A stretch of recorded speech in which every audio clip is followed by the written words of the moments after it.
Buying an Amazon gift card with a debit card. In today's video, I'm going to show you how to buy an Amazon gift card with debit card.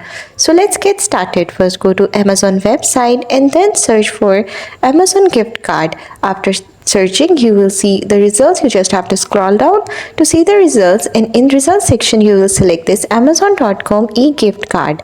After selecting it, it will show you this screen. From here you will select the standard as option, and then what you have to do is you have to select the amount you want to buy, and then you have to select email or text message as your delivery method, and you will enter the address of yours and the recipient.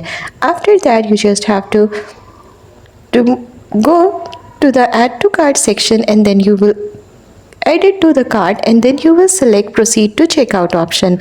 After checking out, you have to select your payment method. So in the payment method, you will select your debit card, and you will have to enter your debit card details, and that's how you will be able to buy Amazon gift card with debit card. Thanks for watching. Don't forget to like and subscribe.